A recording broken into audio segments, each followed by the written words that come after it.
จากนักร้องหลักสิบหลักร้อยสู่ศิลปินหลักล้านบอดธรรมดาครับพี่น้องสวัสดีครับผมสวัสดีพี่น้องปองปายมิตรหมอแคนแฟนหมอลำมาพบกันทางช่องไทยซีเกตชาแนลในย่ำมือแรงครับพี่น้องตอนนี้เวลา17:56 นาทีครับมาเว้าเรื่องราวข่าวสารของหลาดน้อยอุ๋งอิงสาวน้อยมหัศจรรย์แห่งวงการหมอลำพี่น้องมิตรหมอแคนแฟนหมอลำหลายผู้หลายคนเฝ้าติดตามมาตั้งแต่แรกเริ่มเดิมทีก็สิเห็นชีวิตของหลาดน้อยอุ๋งอิงเปลี่ยนแปลงไปโดยปัจจุบันทันด่วนว่าง่ายๆครับเปลี่ยนแปลงไปอย่างรวดเร็วบ่เคยปรากฏมากับศิลปินคนใดมาก่อนชีวิตจะพลิกผันถึงขนาดนี้ผ่านความยากลำบากผ่านอุปสรรคต่างๆหน้าจวบเท่าปัจจุบันตามที่พี่น้องได้เบิ่งครับอุ๋งอิงผ่านมันมาได้อย่างไร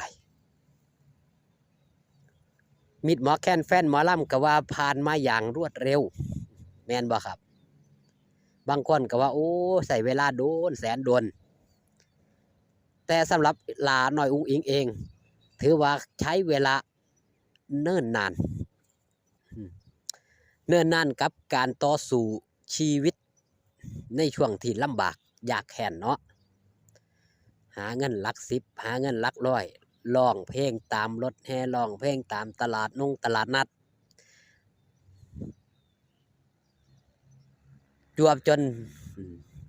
มาขึ้นบนเวทีสาวน้อยเพชรบ้านแพงเฮ็ดให้ชีวิตของหลาน้อยอุ๋งอิงพลิกผันหน้ามือเป็นหลังมือ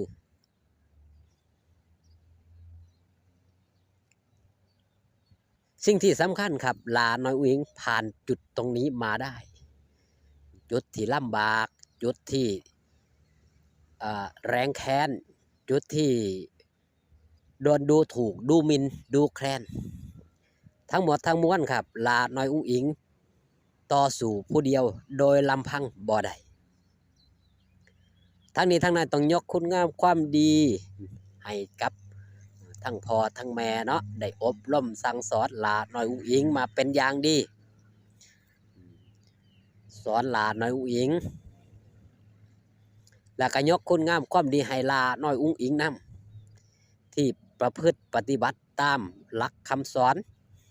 ของพ่อของแม่ของคุณครูบาอาจารย์ต่างๆที่เพิ่นแนะนำจวบจนมาอยู่ในองค์กรสาวหน่อยเพชรบ้านแพงก็มีเป็นที่ปรึกษากิตติมศักดิ์อย่างบอสโจเฮ็ดให้หลาน้อยอุ๋งอิงนี่ก้าวผ่านอุปสรรคต่างๆนามา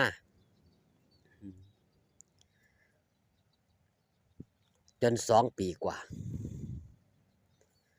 ในฤดูกาลแรกก็ล้มลุกคลุกคลานต่อสู้กับมารผจญมากมายก่ายกองทั้งเรื่องภายในทั้งเรื่องภายนอกสารพัดสารเพ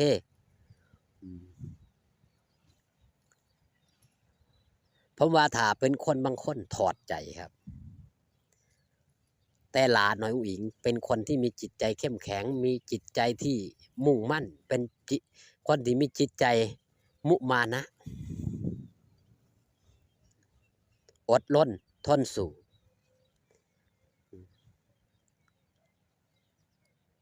จนกระทั่งผ่านเรื่องราวร้ายผ่านไปด้วยดีจบลงด้วยดีเริ่มต้นใหม่ด้วยหัวใจที่แข็งแกร่งหัวใจที่กล้าแกร่งจนกระทั่งผ่ ผ่านมาเมื่อวานก่อนได้ออกมาโพสต์ว่าหนูไม่กลัวอะไรอีกแล้วเนื่องจากมีพ่อแม่แฟนคลับ FC มิตรหมอแคนแฟนหมอลำทีมงานคือลาน้อยอุ้งนี่โพสต์ถึงทุกคนที่ให้กำลังแรงเชียร์แรงใจอุ้งอิงจะเป็นคนที่เก็บรายละเอียดได้ดีรายละเอียดยังครับรายละเอียดเกี่ยวกับบุคคลต่างๆบุคคลใดให้ความสำคัญบุคคลใดให้ความหักความแพงต่อลาน้อยอุ้งอิงจะอยู่ในความทรงจำบ่ลืมบ่เลื่อนบ่จางหาย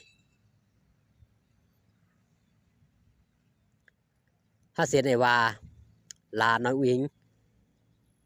เมื่อมีโอกาสต่อตอบแทนบุคคลที่ให้โอกาสบุคคลที่อบรมสั่งสอนบุคคลที่ให้ซอยเหลือเจือจานลาน้อยอุ้งอิงโดยตลอด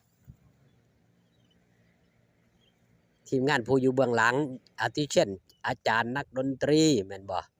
ทีมคอนวอยแดนเซอร์บุคคลเหล่านี้ล้วนสำคัญลาน้อยอุ้งอิงให้ความสำคัญเสมอภาคแม่นบ่ครับ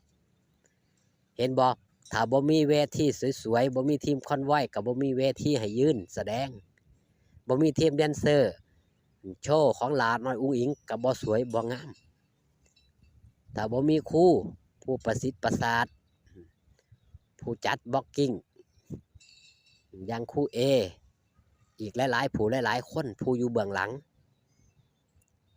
เห็นบ่ครับอุ้งอิงจะเป็นคนที่เก็บรายละเอียดลาน้อยอุ้งอิงทำงานซอยพอโจได้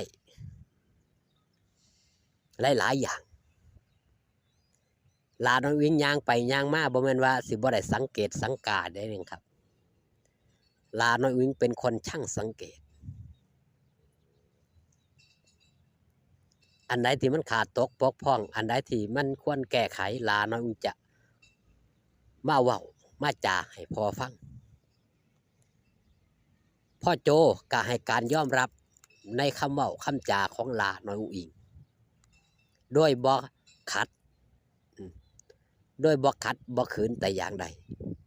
เพราะลาน้อยอุ้งอิงเว้ามามีแต่ความสัตย์จริงสมกับเป็นหยังครับอุ้งอิงวาจาศิลป์จังเฮ็ดให้คนฮักจังคนให้คนเชื่อจังเฮ็ดให้คนศรัทธาขอบคุณพี่น้องปองปายมิตรหมอแคนแฟนหมอลำที่มาฟังมาเบิ่งคลิปช่องไทยสีเกตชาแนลพ่อกันคลิปหน้าสบายดีครับผม